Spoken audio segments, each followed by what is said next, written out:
Olá, bem-vinda, bem-vindo. Análise dos fatos no ar, começando aqui mais uma edição novinha em folha, com a atualização do que mais quente acontece no Brasil e no mundo. Tudo bem, Felipe? Como vai? Salve, salve, Carol, equipe da Eldorado FM, melhores ouvintes, sempre um prazer falar com vocês. Sextou bonito com sol aqui no meu Rio de Janeiro, já pulei para cá para passar o fim de semana, mas sempre tendo a honra de fechar essa com análise dos fatos que logo em seguida fica disponível nas plataformas de podcast. Vamos com tudo. Vamos lá, aqui em São Paulo também tá sol, mas deve estar mais friozinho que aí. Vamos aos destaques desta sexta, 28 de julho. Desemprego no Brasil cai para 8% no segundo trimestre, menor taxa desde 2014, e IBGE aponta alta no número de vagas de trabalho sem carteira e de postos no setor público. Jair Bolsonaro recebeu via Pix mais de 17 milhões de reais em 2023. Relatório do COAF também aponta depósitos de 1,5 milhão de reais em conta de ajudante de ordens do ex-presidente. E ainda o que as ondas de calor na Europa e Estados Unidos significam para o Brasil e os preparativos na Austrália para o duro confronto com a França pela seleção feminina de futebol. O que acontece no Brasil e no mundo. Análise dos fatos. A taxa de desemprego no Brasil ficou em 8% no trimestre encerrado em junho, de acordo com os dados mensais da Pesquisa Nacional por Amostra de Domicílios Contínua, divulgados nesta sexta pelo IBGE. Esta foi a menor taxa para um trimestre móvel encerrado em junho deste 2014. O resultado ficou abaixo da previsão de 8,2, calculada a partir da mediana das estimativas de especialistas colhidas pelo Estadão Broadcast. A projeção para a taxa de desemprego variava de 8% a 8,4%. Em igual período de 2022, a taxa de desemprego medida pela PNAD contínua estava em 9,3%, no trimestre móvel até maio, em 8,3%. Já a renda média real do trabalhador foi de R$ 2.921 no trimestre encerrado em junho. O resultado representa alta de 6,2% em relação ao mesmo trimestre de 2022. Pois é, quando a gente teve que falar aqui no análise dos fatos a respeito do primeiro trimestre, eu estava apontando que a busca por vagas costuma ser impulsionada nesse período, justamente em razão do término dos contratos temporários de final de ano, né, do final do ano anterior.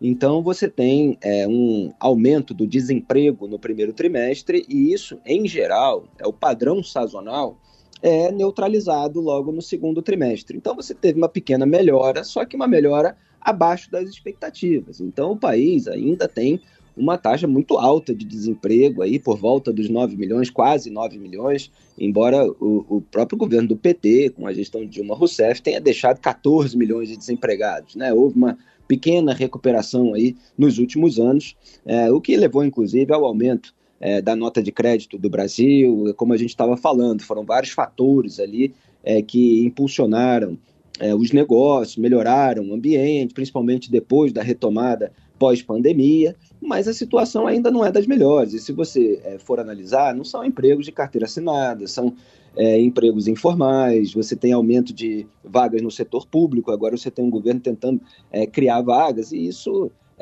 pode gerar outros problemas, né? O inchaço da máquina pública, que precisa ser sustentado por aqueles trabalhadores da iniciativa privada que estão pagando impostos. E aí, para você fechar essas contas, você precisa aí de toda uma estrutura de arrecadação, tudo que está sendo discutido no âmbito do arcabouço fiscal, da reforma tributária, ainda com muitas dúvidas, com muitos pontos de obscuridade. Então o Brasil ainda tem que melhorar muito, efetivamente, né? Porque a gente vê que essa melhora da taxa, ela não é exatamente consistente. Se você levar em conta o que analistas estão apontando, inclusive, não sou só eu, que a ampliação dos benefícios sociais é um dos fatores por trás da estagnação do indicador, é mais um agravante. Quer dizer, se você não tem uma procura muito intensa por trabalho, a taxa de desemprego é menos pressionada.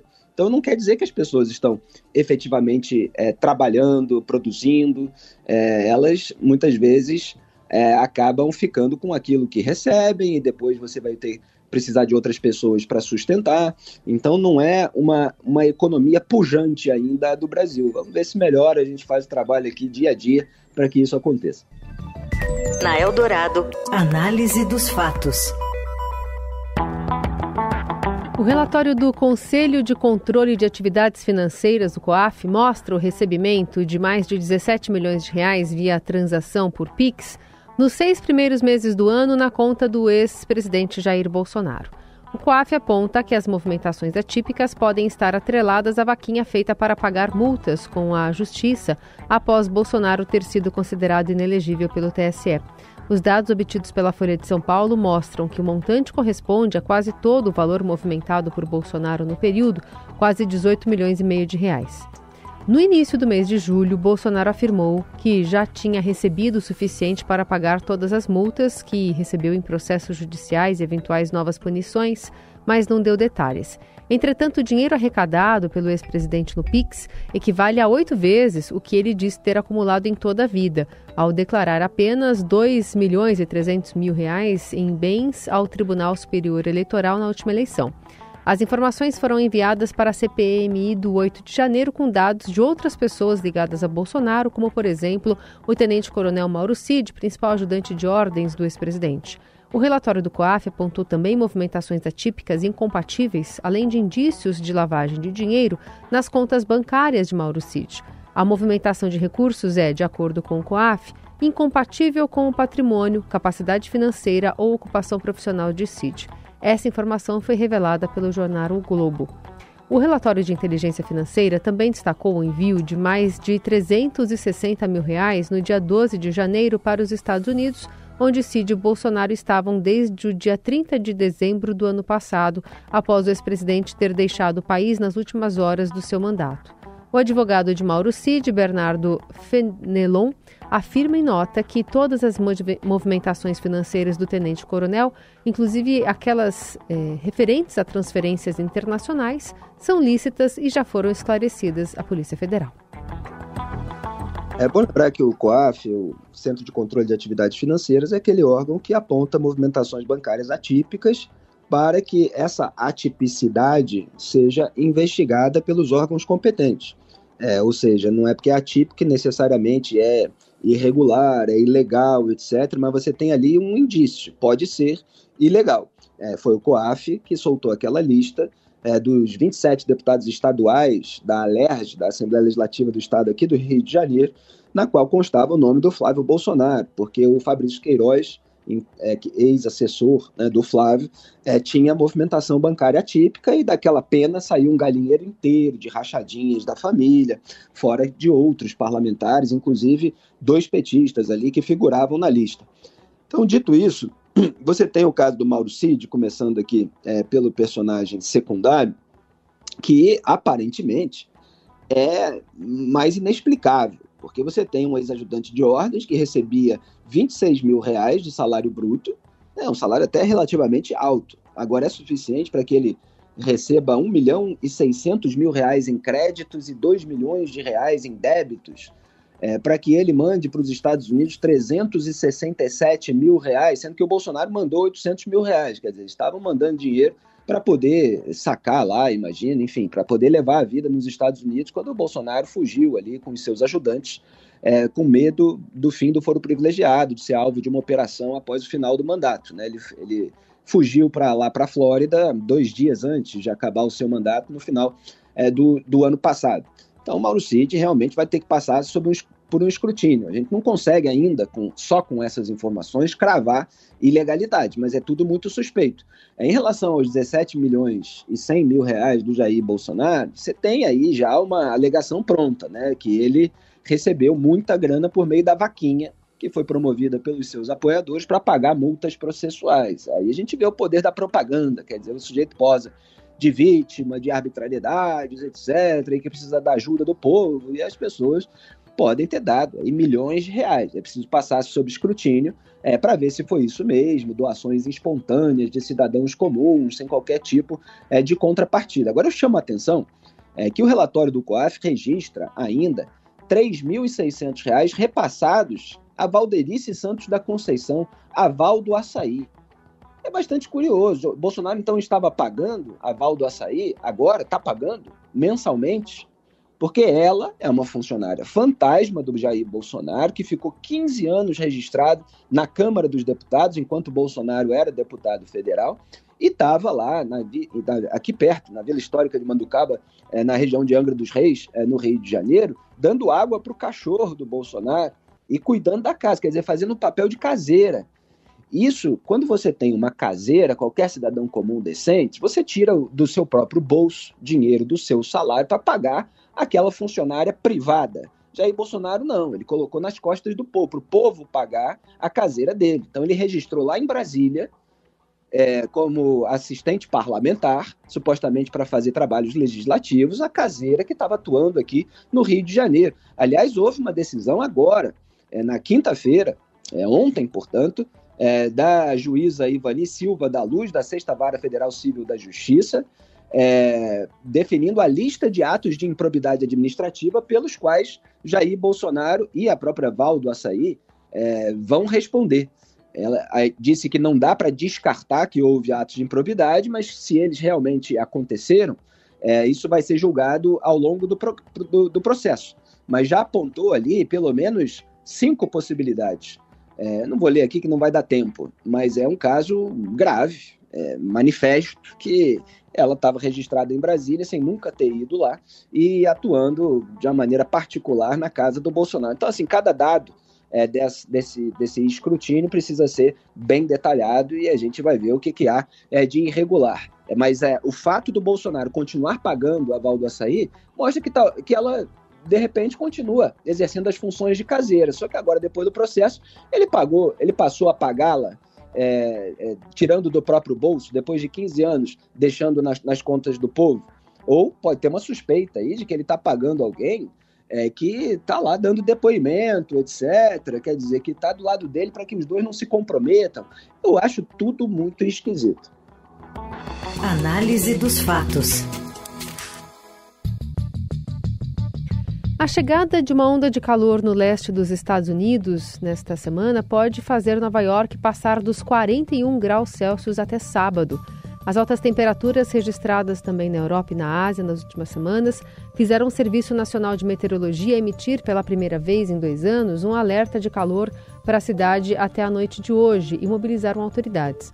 O prefeito de Nova York, Eric Adams, afirmou que o calor mata mais nova-iorquinos todos os anos do que qualquer outro tipo de evento climático extremo, frisando que lugares para se refrescar na cidade serão questão de vida ou morte. Ontem, o presidente americano Joe Biden anunciou o financiamento de $7 milhões para melhorar a previsão do tempo e $152 milhões para garantir água potável no país, em especial nos estados da Califórnia, Colorado e Washington. Ele, entretanto, resiste a correntes do Partido Democrata e organizações de defesa ambiental que querem a declaração de emergência climática, o que lhe daria poderes para tomar medidas de forma mais ágil. Os efeitos da mudança climática geraram, nas palavras do secretário-geral da ONU, Antônio Guterres, o começo da ebulição global após a constatação de cientistas de que julho está a caminho de ser o mês mais quente já registrado no planeta. Para o climatologista, pesquisador do Instituto de Estudos Avançados da USP, Carlos Nobre, resta ao mundo e ao Brasil cumprir as metas estabelecidas pelo Acordo de Paris, um compromisso sobre as alterações climáticas que prevê metas para a redução de emissão de gases do efeito estufa. E que não existe nenhuma outra possibilidade para nós, a humanidade, do que não atendermos as metas do Acordo de Paris, que é não deixar a temperatura ultrapassar 1,5 graus aqui em todo o planeta, porque se as emissões continuarem a não serem reduzidas, o que vai trazer um planeta quase que inabitável para bilhões de pessoas. A economia do Brasil sofrerá demais, um país grande produtor de alimentos. Uma parte dentro do semiárido se tornaria um semideserto. O semiárido se expandiria muito sobre ali o leste, o nordeste do Cerrado, grande parte da Amazônia, todo o sul da Amazônia, da floresta amazônica, ela se tornaria uma savana tropical muito degradada. Então, toda essa região, nesse cenário climático, ela deixa de ser uma região produtora, grande produtora de soja e de outros produtos agrícolas aí tradicionais, porque o clima ficaria muito quente, muito seco. Infelizmente, esse assunto é muito politizado, né? E a gente vê discursos apocalípticos, etc. Então, assim, por onde se basear? O Acordo de Paris é uma maneira, mas também tem muitos críticos do conteúdo desse Acordo de Paris. A gente vê que quando você tem uma autoridade que está querendo pregar a emergência para conseguir mais poder, às vezes envolve uma questão de poder também.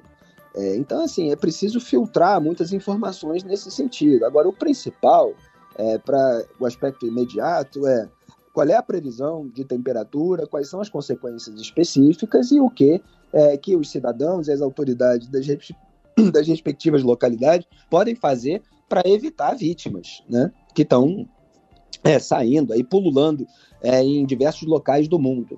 Então, o foco deveria ser esse. Essa história de que o mundo vai acabar, e tal, já falei aqui, né? A Terra passa por ciclos, a gente pode estar num ciclo de calor, que pode durar até tantos mil anos, às vezes você tem ciclo de 41 mil anos, de 100 mil anos, etc. A gente precisa, evidentemente, sobreviver a esse ciclo. Então, precisa saber pontualmente o que é necessário fazer. E, às vezes, é muito difícil você filtrar o que é pontualmente necessário e eficaz, porque muita gente acaba lucrando com uma certa indústria do discurso apocalíptico e muita gente quer poder em função disso. Agora, repito, medidas pontuais, locais, para mudanças de temperaturas, elas precisam ser tomadas e a população precisa ser avisada em relação a isso para que haja essas medidas preventivas. Você ouve Análise dos Fatos, com Felipe Moura Brasil e Carolina Ercolim. Seguimos por aqui com a Análise dos Fatos para chamar Austrália no ar, direto de Brisbane. O repórter do Estadão, Fernando Valeica, traz informações sobre a seleção francesa também. Novidades da Austrália com ele, como ele diz lá, good day. Good day, ouvintes da Rádio Dourado. Na sua última entrevista antes da partida entre França e Brasil, nesse sábado em Brisbane, Hervé Renard, o técnico da seleção da França, apareceu com uma surpresa. Segundo ele, há sim chances de a zagueira Wendy Renard aparecer entre os titulares de seu time. Segundo Renard, que não tem parentesco nenhum com a jogadora, ela passará por testes físicos pouco antes do jogo. Se sentir-se bem, entrará em campo. Avec beaucoup de vitesse, beaucoup d'aisance et une capacité à éliminer assez importante. Donc voilà, pour moi, ce match il n'a pas plus d'importance que le troisième qu'on jouera contre le Panama. L'objectif c'est de se qualifier pour les huitièmes de finale et à partir de ce moment-là, une autre compétition commence. Já com uma equipe bastante desfalcada por lesões nessa competição, o técnico da França pretende alinhar tudo que tem de melhor contra o Brasil. Segundo ele, será um jogo de alto nível entre duas equipes de qualidade técnica e combatividade e que se conhecem muito bem. Apesar de ser um novato no comando de uma seleção feminina, Renard tem muita experiência no futebol. Foi o primeiro técnico a ganhar 2 Copas da África de Nações, com 2 seleções diferentes. Em 2012 com a Zâmbia, em 2015 com a Costa de Marfim. Depois dirigiu o Marrocos na Copa do Mundo da Rússia em 2018 e a Arábia Saudita no Mundial do Catar. Os sauditas, por sinal, foram os únicos a ganharem da Argentina, que se tornaria campeã mundial em 2022. Todo cuidado com ele, portanto, é pouco para o Brasil. Esse jogaço entre brasileiras e francesas começará às 7 horas da manhã pelo horário de Brasília. De Brisbane, na Austrália, Fernando Valeica de Barros, para a Rádio Eldorado. Vamos ver se as nossas meninas lavam a alma masculina, né? Porque o Brasil virou freguês da França no futebol nas Copas do Mundo e quem sabe agora a gente tem a nossa revanche. É um jogo mais difícil do que foi a estreia contra o Panamá, que o Brasil passeou com 4-0. O que acontece no Brasil e no mundo. Análise dos fatos. The thrill is gone away. Já com o pé no sexto, a gente está ouvindo aí B.B. King com The Thrill is Gone. E vem já as informações agora com o repórter Júlio Maria aqui do Caderno 2 para trazer uma dica do fim de semana. Fala, Júlio. Oi, Carol, Felipe, ouvintes da Rádio Eldorado, um prazer estar aqui com vocês. A dica não poderia ser outra, gente, para esse final de semana. B.B. King, a mostra está já disponível, já está aberta no MIS, na Avenida Europa 158, aqui em São Paulo. Primeiro, muito interessante o que acontece. A gente entra nessas salas do MIS com a ideia do B.B. King, rei do blues, né? O músico, o grande músico, e de fato ele está lá, visto em gravações, percebido nos objetos que estão ali dispostos, que vieram direto, aliás, do B.B. King Museum em Indianola, no Mississippi. Pela primeira vez, aliás, as coisas saem de lá e vão para algum lugar. Esse lugar é o Brasil, felizmente. Coisas pessoais também, aqui das passagens, das 12 passagens de B.B. King pelo Brasil, mas principalmente a dimensão política e social que B.B. King ganha nessa mostra é um grande destaque, né? A gente entra ali com a ideia do B.B. King recreativo, que eu gosto de dizer, do B.B. King do blues, do B.B. King entertainer, e a gente sai com o B.B. King vitorioso também contra a segregação racial que aconteceu nos Estados Unidos. A mostra, e no mundo, né, já que ele era um cara que viajava e tocou em mais de 60 países. Então, vale muito a pena. É um programaço para se fazer com família, com amigos, sozinho, e ouvir muito blues, porque ali o tempo todo é um banho, né, de blues, um banho na alma dessa grande figura chamada B.B. King. É a dica do final de semana, tá? Você ouviu Análise dos Fatos. Se você perdeu esta edição ou quer ouvir de novo, acesse radioeldorado.com.br ou assine gratuitamente o podcast no iTunes, Google Podcast, Deezer ou Spotify.